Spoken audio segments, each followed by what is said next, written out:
Assalamualaikum warahmatullahi wabarakatuh. Bismillahi alhamdulillah. Wala hawla wala quwata illa billahil aliyyil azim. Ashhadu an la ilaha illallah wahdahu la syarika lah. Wa ashhadu anna Muhammadan abduhu wa rasuluh la nabiyya ba'dah. Allahumma salli wa sallim wa barik ala Sayyidina Muhammadin wa ala alihi wa sahbihi ajma'in, amma ba'du. Yang kami hormati para ulama, para ustadz, hadirin hadirat, bapak-bapak, ibu-ibu yang dimuliakan Allah Subhanahu wa taala. Alhamdulillah, Allah Subhanahu wa taala masih memberikan kesempatan kepada kita, masih memberikan kekuatan kepada kita, masih memberikan kemudahan kepada kita, sehingga kita masih bisa melaksanakan sholat maghrib secara berjamaah. Kita lanjutkan dengan majelis taklim. Ini semata-mata karena hidayah dan kekuatan daripada Allah Subhanahu wa taala. Maka mudah-mudahan sholat ibadah yang kita lakukan diterima oleh Allah Subhanahu wa taala, menjadi sebab dosa kita diampunin oleh Allah, menjadi sebab dosa orang tua kita, mertua kita, keluarga kita, guru-guru kita, orang kampung kita, bahkan umat seluruh alam diampunin oleh Allah, menjadi sebab selamat daripada api neraka dan masuk surga tanpa dihisab oleh Allah Subhanahu wa taala. Kita lanjutkan bahasan yang kemarin. Bismillahirrahmanirrahim. Qala musannif rahimakumullah, wassalisu litaibin. Ini masih menceritakan tentang orang yang di saat kematiannya ini diberikan kabar gembira oleh malaikat. Yaitu yang ketiga sekarang adalah taibin, bagi orang yang taubat. Jadi orang yang taubat kepada Allah Subhanahu wa taala, besok di saat nazaknya, di saat kematiannya, didatangi oleh malaikat. Yuqalu lahum la takhafu min dhunubikum fa innaha maghfiratun lakum wa la tahzanu ala fawdis sawabi ba'da taubati. Bahwasanya kamu gak usah takut daripada dosa-dosamu. Ini kata malaikat. Karena dosa-dosamu telah diampuni oleh Allah Subhanahu wa taala. Dan juga gak usah khawatir kalau pahalamu berkurang misalnya, gak usah khawatir, karena dosamu diampuni oleh Allah Subhanahu wa taala dan tobatmu diterima oleh Allah. Jadi kamu tenang saja, kalau bahasa kita, kata malaikat. Jadi kamu gak usah khawatir bahwasanya dosamu diampunin, tobatmu diterima oleh Allah Subhanahu wa taala.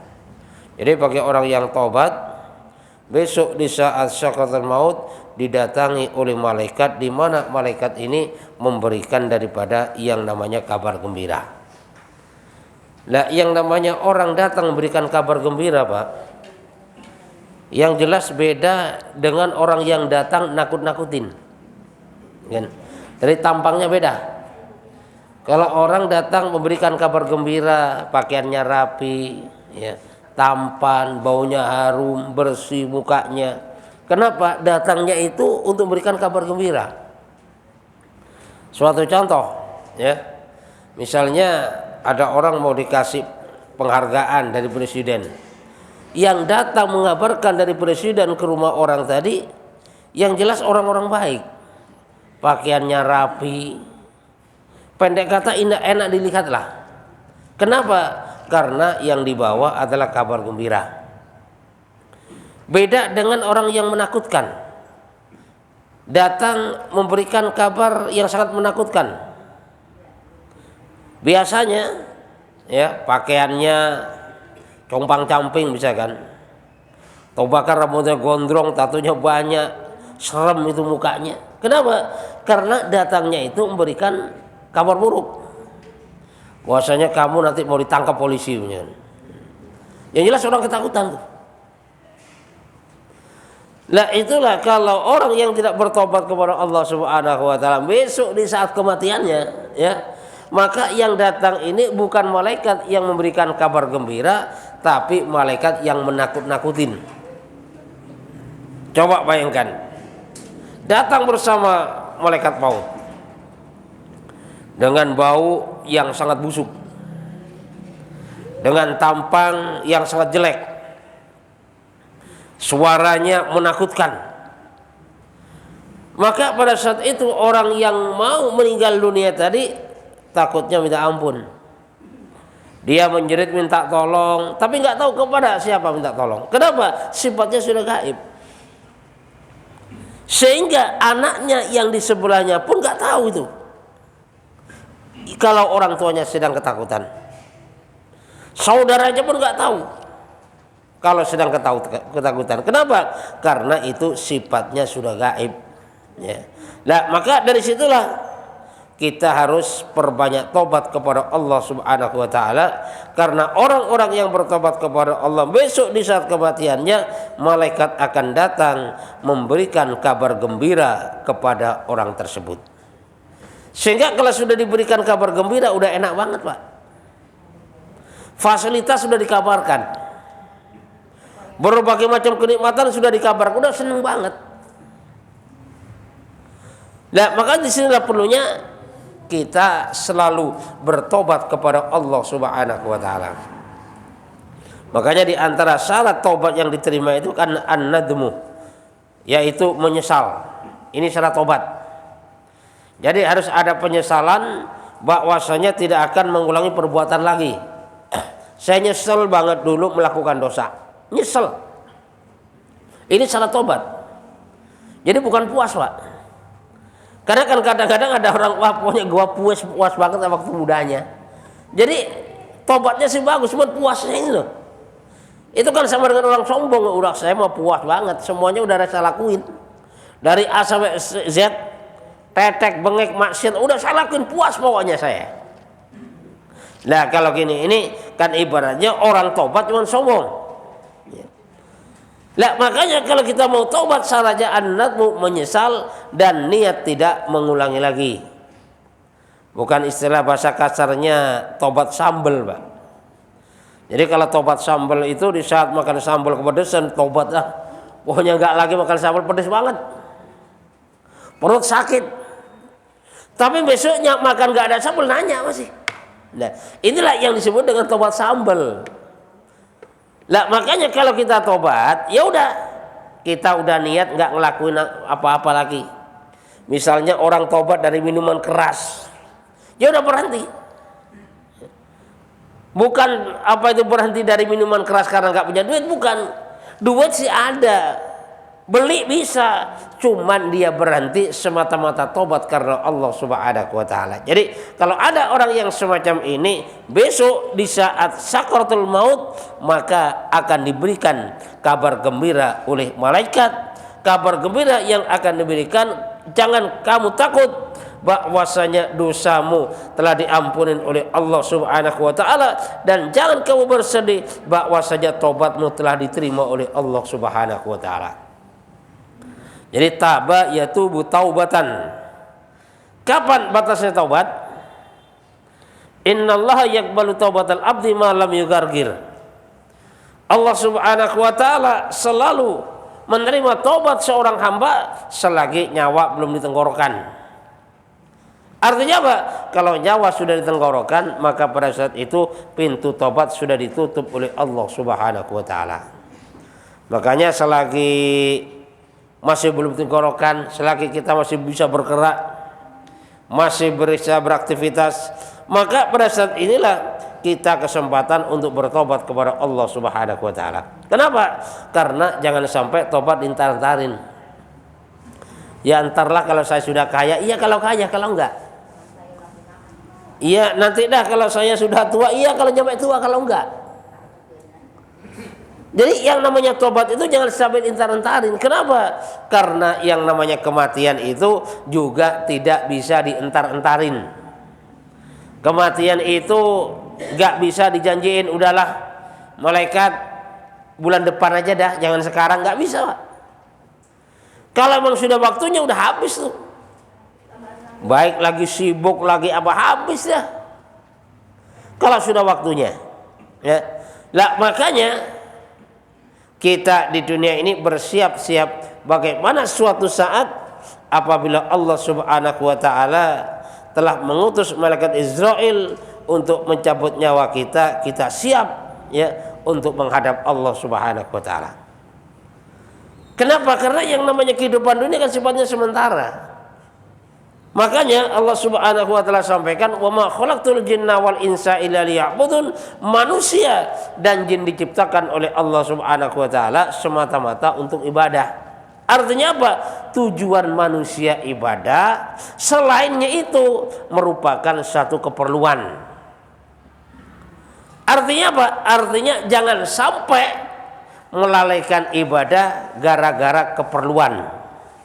Tapi harus kita korbankan keperluan demi tujuan ibadah. Contoh gini, Pak. Misalnya ada seorang bos ngutus anak buahnya.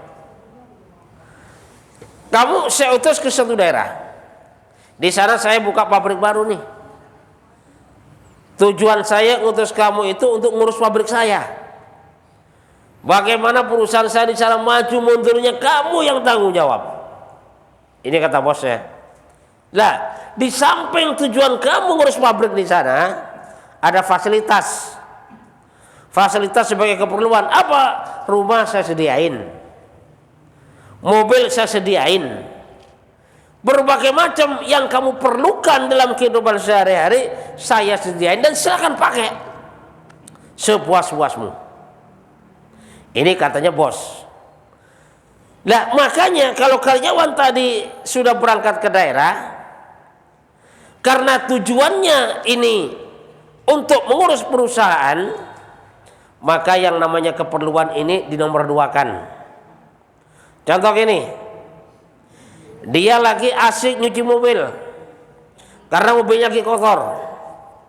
Tiba-tiba dipanggil dari perusahaan bahwasanya ini ada tugas penting dari perusahaan. Kalau karyawan ini sadar, maka nyuci mobil ditinggalkan, datang memenuhi daripada panggilan perusahaan. Kenapa? Karena tujuannya adalah ngurus perusahaan dan mobil ini hanya keperluan saja. Atau bahkan misalnya dia lagi ngurus rumah, bersih-bersih rumah, dipanggil oleh perusahaan, maka rumah tinggalkan sementara, datang perusahaan. Kenapa? Karena tujuannya diutus untuk mengurus perusahaan dan rumah hanya merupakan fasilitas. Karena tapi yang terjadi kadang-kadang ya, ini sibuk dengan keperluan ya. Sibuk dengan rumah, sibuk dengan mobilnya, sehingga perusahaan kagak keurus dengan benar. Kalau ada waktu baru buat perusahaan, kalau nggak ada waktu maka untuk keperluan. Suatu contoh gini, misalnya udah berhari-hari nggak datang ke pabrik. Kenapa? Ngurus mobil dan ngurus rumahnya, bersihin dan sebagainya. Tiba-tiba dikasih tahu sama temannya, ini kenapa kamu nggak ke pabrik? Ini ke pabrik ini kan kewajiban kamu ngurus perusahaan. Jawabnya gini, ya saya mobil ini kan juga kewajiban juga saya urus. Saya rumah ini kan juga kewajiban juga saya urus. Lah kalau ada karyawan yang semacam ini, maka nggak lama dipecat Pak oleh bosnya. Kenapa? Lebih mengutamakan fasilitas daripada tujuan diutus oleh bos ke suatu daerah tadi. Artinya apa? Artinya kita tujuan ibadah. Lah makanya orang yang benar keyakinannya kepada Allah, bagaimanapun sibuknya dia kerja, di saat dipanggil oleh Allah Subhanahu wa taala, maka akan tinggalkan kerjaan sementara, datang kepada panggilan Allah Subhanahu wa taala. Dan panggilan Allah yang rutinkan salat 5 waktu, Pak. Adzan merupakan panggilan Allah Subhanahu wa taala. Lah kalau memang orang itu tujuannya beribadah kepada Allah Subhanahu wa taala, di saat dagang dia sibuk dengan dagang, adzan berkumandang, tinggalkan dagangan dulu, datang kepada panggilan Allah. Lah kalau ada orang yang semacam ini, berarti memang benar-benar tujuannya hidup untuk beribadah, dan selain itu merupakan keperluan yang memang dikerjakan di saat sudah selesai untuk melaksanakan daripada yang namanya tujuan. Ya. Makanya yang terjadi sekarang banyak orang meninggalkan sholat gara-gara dagangan, orang meninggalkan berjamaah gara-gara kerjaan. Ini kan kebalik sebenarnya, Pak. Jadi yang keperluan dijadikan sebagai tujuan, yang tujuan dijadikan sebagai keperluan. Ya. Yang tujuan dijadikan keperluan, yang keperluan dijadikan tujuan. Sehingga kerja yang merupakan keperluan tapi dijadikan sebagai tujuan. Yang ibadah merupakan tujuan tapi sayang dijadikan sebagai keperluan. Sehingga yang terjadi banyak orang mengorbankan tujuan demi keperluan. Seharusnya kan mengorbankan keperluan demi tujuan. Kenapa? Supaya sampai. Atau bahkan ibaratnya saudara gini. Misalnya ada orang punya anak dan dia pelihara kambing. Anak sebagai tujuan, kambing fasilitas keperluan saja. Lah kalau misalnya anaknya sakit, kambingnya ini dijual, ya ini wajar. Kenapa? Karena kambing adalah keperluan dan tujuannya adalah anak. Wajar nih. Cuman yang gak wajar, misalnya punya anak dan kambing, kambingnya sakit, anaknya dijual untuk berobat kambing. Ini kan yang gak wajar nih. Artinya apa? Orang mengorbankan dunia untuk akhirat, inilah yang seharusnya jangan sampai mengorbankan akhirat untuk dunia. Jadi orang mengorbankan kambing untuk anaknya, itulah yang baik. Tapi kalau sampai mengorbankan anak demi kambing, lah orang yang semacam ini sama halnya orang yang kurang ajar, kan gitu kan. Jadi anak dikorbankan demi kambing. Lah itulah yang terjadi kadang-kadang, banyak orang mengorbankan akhirat untuk dunia. Seakan-akan di dunia ini mau hidup selamanya. Padahal yang namanya kehidupan dunia ini nggak ada yang selamanya. Coba dah. Dari tampang kita saja, ya, tampang kita, Pak Bu, itu semakin hari itu semakin jelek. Coba dah ngaca. Ini kalau kita mau sadar ya. Jadi tampang kita, ya tampang saya, tampang bapak-bapak, tampang ibu-ibu, semakin hari bukan semakin bagus, semakin jelek. Nah, cuman yang terjadi kadang-kadang semakin jelek, semakin didandanin. Nah, itu kan. Makanya kadang-kadang ada nenek-nenek umur 60 tahun didandanin, Pak, nakutin kadang-kadang. Ya, apalagi udah bedaknya tebel, apa itu istilahnya, bibirnya merah, nakutin, Pak. Itu. Nah, di sinilah kita perlunya sadar ya, bahwasanya yang namanya kehidupan dunia ini itu sifatnya sementara. Kita lihat foto 20 tahun dan 40 tahun itu beda. Foto 40 tahun dan 60 tahun juga beda. Foto 60 tahun sama foto yang 80 tahun itu juga beda. Ini merupakan satu peringatan bagi kita bahwasanya dunia ini sifatnya sementara dan akhirat ini adalah selama-lamanya. Kalau tujuan kita dunia, pasti kita akan kecewa. Ya. Jadi kalau tujuan hidup kita dunia, kita akan kecewa. Karena kalau sudah tujuannya dunia, maka akhirat kagak diurus. Agama gak diurus, diurus cuman sebisanya, diurus cuman asal-asalan. Dan orang yang semacam ini, jangankan di akhirat, di dunia pun akan kecewa. Sehingga sekelilingnya ini serba mengecewakan. Dia punya istri, istri mengecewakan.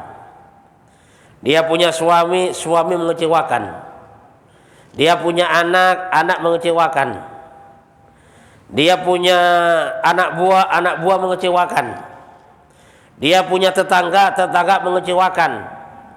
Dia punya teman, teman mengecewakan. Bahkan dia punya kucing sekalipun, kucing pun juga mengecewakan. Kenapa terjadi yang semacam itu? Karena tadi itu, ya, salah daripada tujuan. Ya. Makanya kalau orang tujuannya akhirat, maka dunia ini dijadikan sebagai keperluan saja dan tujuan akhirnya adalah akhirat.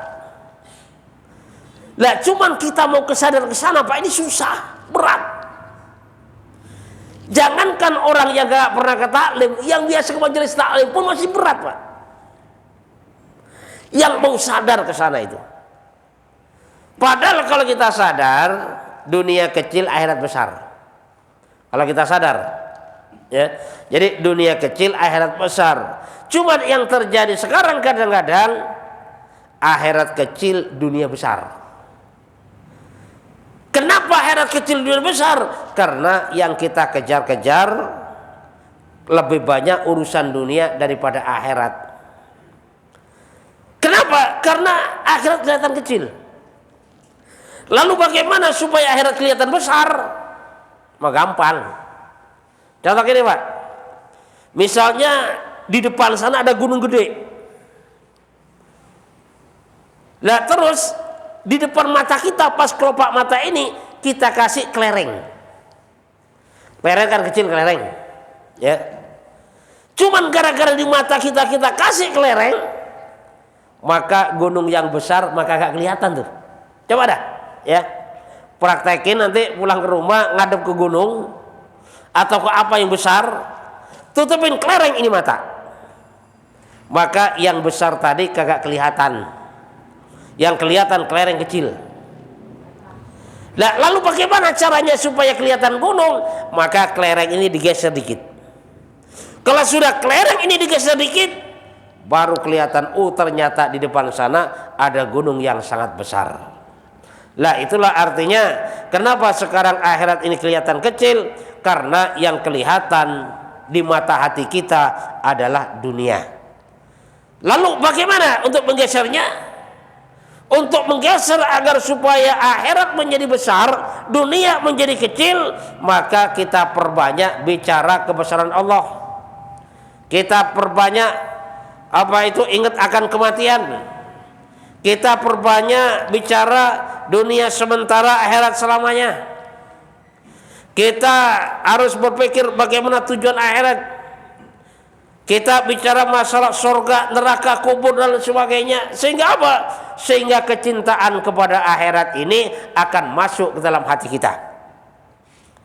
Nah sekarang kenapa dunia masuk dalam hati kita?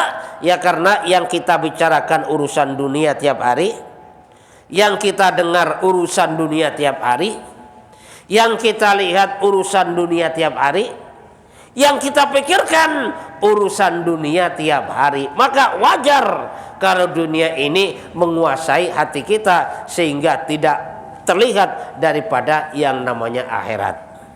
Kan? Coba dah kita nonton TV Pak. Di TV itu ada iklan. Jadi iklannya itu nggak berubah-berubah. Misalnya gini, satu produk iklannya itu saja itu.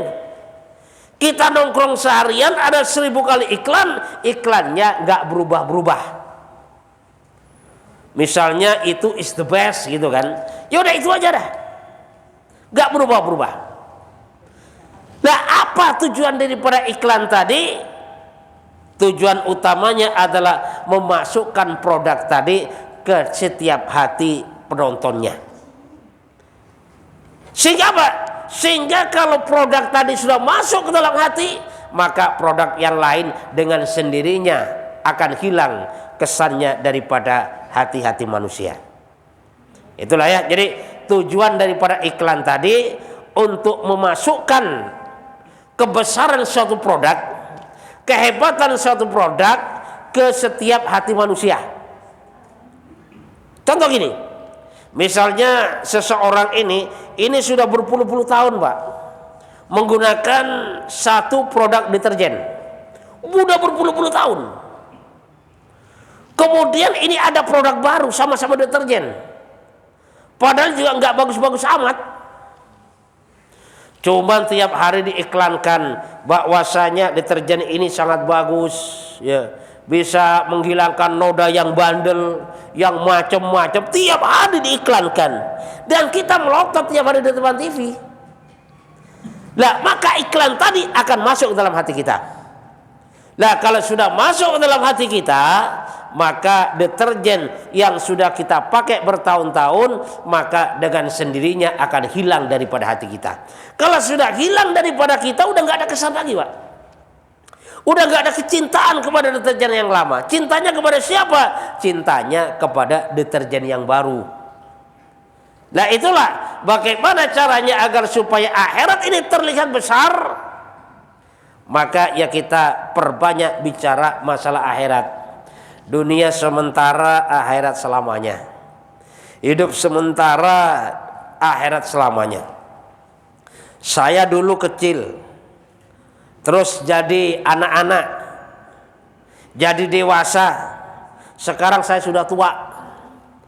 Rambut saya dulu hitam banget, sekarang sudah 2 warna, atau bahkan udah berubah 1 warna putih semuanya. Saat kita ngaca, wah dulu saya tampan banget nih, kulit mah kenceng banget, sekarang udah belipet, gigi udah pada jatuhan misalnya kan. Nah, dengan kita memikirkan hal yang semacam ini, membicarakan hal yang semacam ini, maka lama-lama akan tertanam rasa kesadaran bahwasanya dunia sementara, akhirat selamanya. Makanya Allah ingatkan dalam Al-Quran, fala taghurrakumul hayatud dunya, jangan sampai diperdaya dengan kehidupan dunia. Kenapa? Karena kalau sudah terpedaya oleh kehidupan dunia, maka seseorang pasti akan kecewa. Banyak, Pak, istilahnya orang udah kerja keras, giliran sudah dapat harta banyak, kagak taunya sakit dia. Sakit kagak lama meninggal. Istri masih muda, cantik lagi, orang lain datang. Harta banyak, suami baru yang nikmatin, ya kan? Nah, suami yang lama yang meninggal, urusannya dengan malaikat. Nah, inilah perlunya kita hati-hati di situ.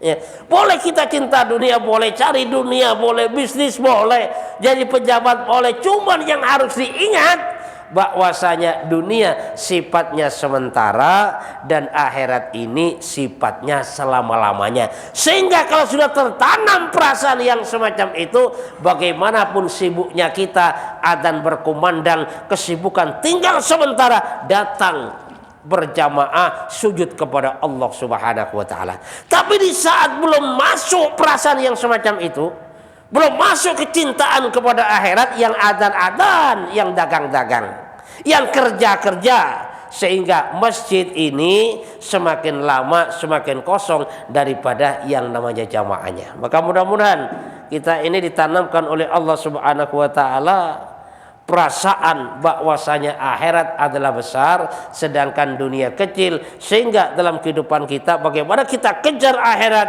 targetnya bagaimana kita meninggal dunia husnul khotimah, selamat daripada api neraka, dan tujuan akhir masuk surga tanpa dihisab oleh Allah Subhanahu wa taala.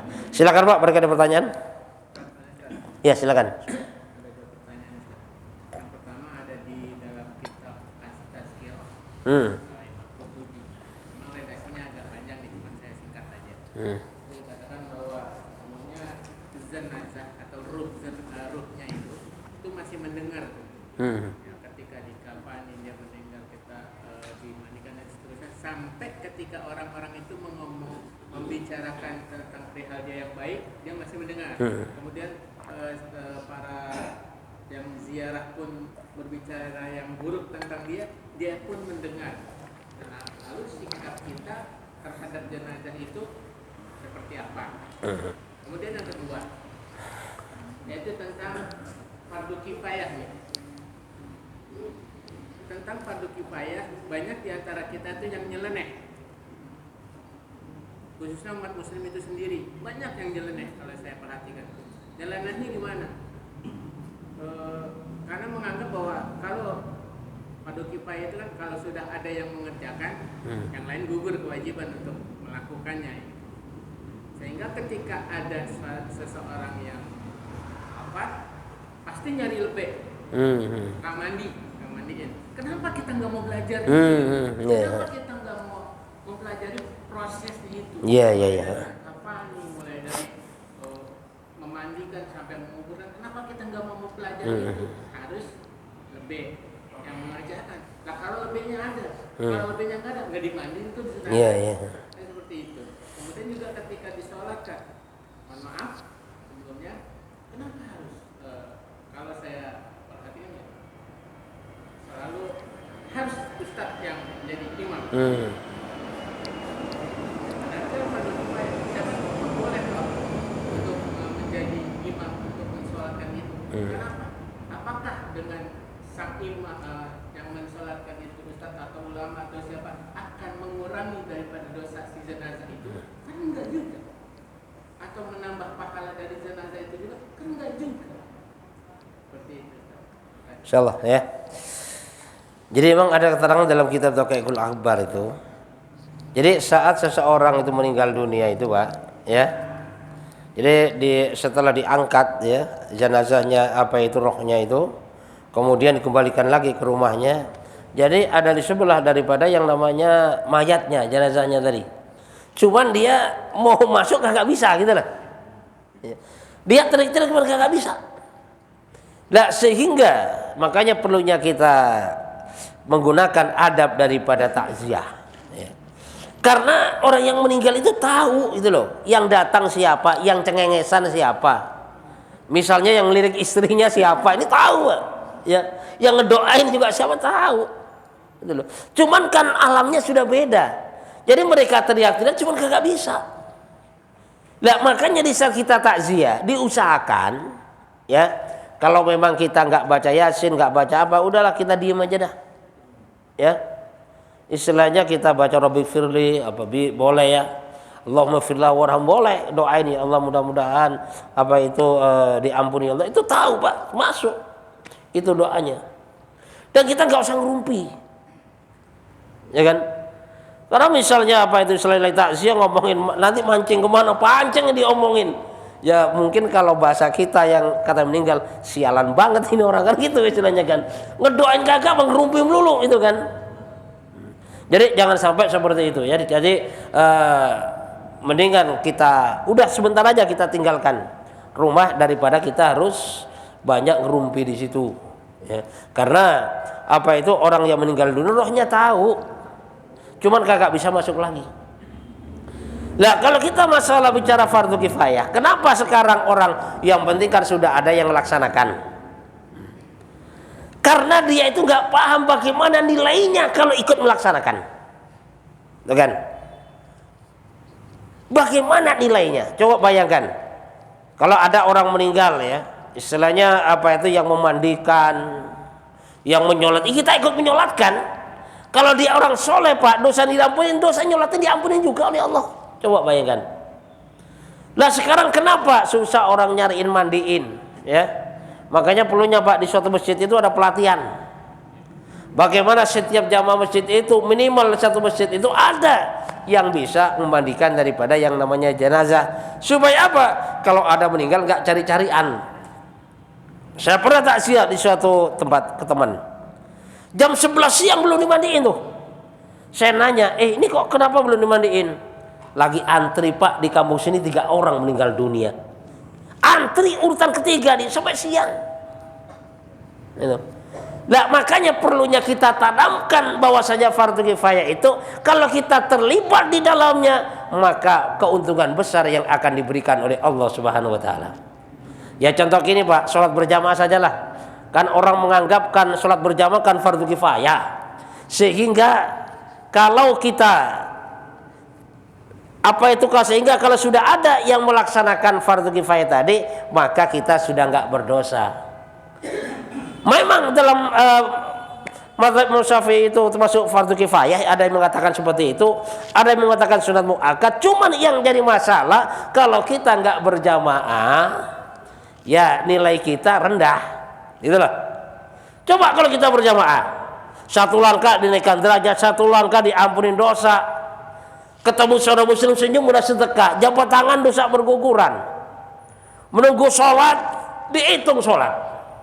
Dan 27 ini melaksanakan fardu kifayah. Tapi kalau orang yang penting kan sudah ada yang sholat, saya nggak apa-apa di rumah, sehingga dia sholatnya di rumah. Coba bayangkan dihitung dari bacaannya, kegusuannya, sehingga jangankan dapat satu nggak dosa itu untung. Tuh loh. Jadi kalau orang yang masih meremehkan fardu kifayah, mentang-mentang sudah ada ngejalanin, jangankan dapat pahala, nggak dosa itu untung, ya kan? Kalau berjamaah saja Pak, misalnya orang awam berjamaah 5 waktu, berarti dapat 135 derajat. Ada orang hebat nih, cuma sholatnya nggak berjamaah, dapat 5 kalau dapat tuh. Coba 5 dibanding 135, itu perbandingan yang sangat luar biasa. Lah maka disinilah perlunya juga fardu kifayah itu kita pun juga harus terlibat di dalamnya, ya. Kayak tadi itu ya, kembali mandiin mayat bagaimana rame-rame, ngafanin bagaimana rame-rame, nyolatin bagaimana rame-rame, ke kuburan bagaimana rame-rame. Sehingga kita semuanya nanti mendapat nilai daripada Allah Subhanahu wa taala. Ya. Jadi jangan sampai nyempilikan, Pak. Karena orang itu kan fardu kifayah, yang penting sudah ada, udah beres dah. Itu kan sunnah. Ya. Cuman kalau kita nggak ngelakuin ya kita nggak dapat itu. Ya contoh gini. Contoh orang kerja di perusahaan. Kata bosnya, silakan lembur sebanyak-banyaknya. Semakin lembur semakin banyak. Maka ada yang nyeletus, yang penting dapat gaji, yang penting sudah kewajiban, ngapain lembur-lembur segala. Sehingga apa? Yang lembur dapat gaji berlipat-lipat, yang kagak lembur nyengir, Pak. Coba bayangkan, gaji cuma UMR, ya. 2 hari gajian udah habis buat bayar warung. Sedangkan yang lembur sampai dimakan 3 bulan itu masih cukup. Insyaallah ya. Mudah-mudahan Allah Subhanahu wa taala berikan kepahaman kepada kita. Subhanakallahumma bihamdika asyhadu an la ilaha illa anta astaghfiruka wa atubu ilaik. Wassalamualaikum warahmatullahi wabarakatuh.